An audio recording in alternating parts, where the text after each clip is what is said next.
في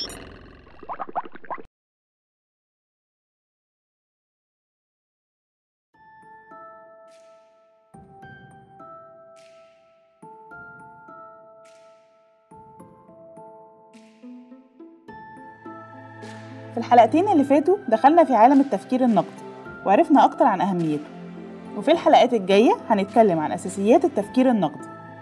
وعشان كده نزلنا الشارع واتكلمنا مع الناس وسألناهم عن مواقف معينة حصلت لهم عشان نعرف استخدموا التفكير النقدي في المواقف دي ولا لأ. هتعمل ايه لو دخلت في نقاش مع حد عن شخصية انت بتحترمها وبتثق فيها وهو بيحاول يقنعك ان الشخص ده مش زي ما انت فاكر؟ لا يعني من خلال تجارب بعديها اقدر اعرف انا كنت صح في التجربه دي ولا غلط، من خلال الخبرات بقى اللي انا بكتسبها يعني. لو اتناقشت مع واحد يعني واقنعني عن فكره واكتشفت اللي هو صح اقتنع بيها، لو فكره في دماغي وهو ما يقدرش يقنعني مش هقتنع. طبعا مش هقتنع بسهوله. اهم حاجه ان انا اكون لو كان عندي خلفيه عن الشخص اللي هو بيحكي لي عليه ده وعارفه سلوكه ايه وعارفه اخلاقه ايه مش هصدق اللي يقول. لو ما اعرفوش لازم يكون عندي ادله، مش هحكم من غير ادله. يعني مصمم على رايي ان هو دماغي صح ماشي، لو ممكن يكون كلام انا غلط وكلام الناس صح طبعا اقلب على الناحيه الثانيه بقى مع الناس، اقلب اغير بقى لو شايف كلام الناس صح وكلام انا غلط، شايف الاغلبيه صح.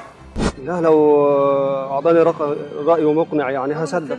لازم يديني دليل ان هو ده مش كويس، اعرف ان ده مش كويس. مش قبل ما اتاكد من الكلام ده لو كان صح ولا غلط. لو الكلام ده انا اتاكدت منه ممكن تختلف وجهة نظر، لو هي مش صح لا طبعا مش سر عليها. لا مش لو هفضل مقتنع بدماغي يبقى كده تعنت، انا مش عايز اتعنت، لكن انا اتعودت في الزمن ده، في زماننا هذا الحاضر صار فيه فبركات عن طريق الصور، فبركات عن طريق الفيديو، فبركات كتير، فانا بحاول انه اسمع من اكثر من طرف، مثلا اسمع من 10 اطراف، مثلا احاول عن طريق النت وعن طريق التلفزيون وعن طريق الجريده وعن 10 مصادر واشوف الاغلبيه بتتكلم في ايه بحاول اقتنع فيها، بنفس الوقت تكون طابق اللي في دماغي يعني.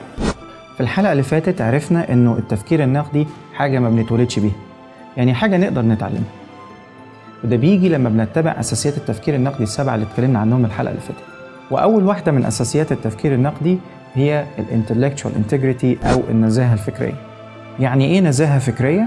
يعني تبدأ بنفسك أولاً، انتقد تفكيرك قبل ما تنتقد تفكير الآخرين، دور على التناقضات في فكرك قبل ما تدور على التناقضات في فكر الآخرين.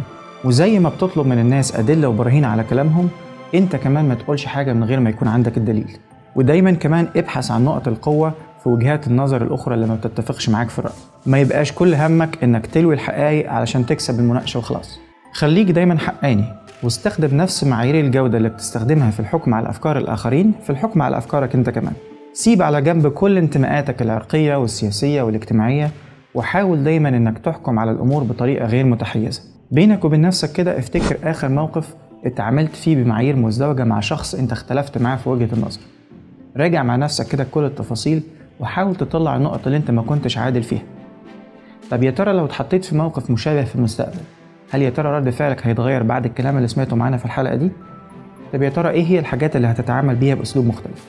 بعد ما سمعنا إجابات الناس وعرفنا من إسلام ايه هي النزاهة الفكرية، تفتكر مين فيهم استخدم النزاهة الفكرية في حياته؟ لو عرفت الإجابة ياريت تبعت لنا على صفحتنا على فيسبوك أو على قناتنا على يوتيوب.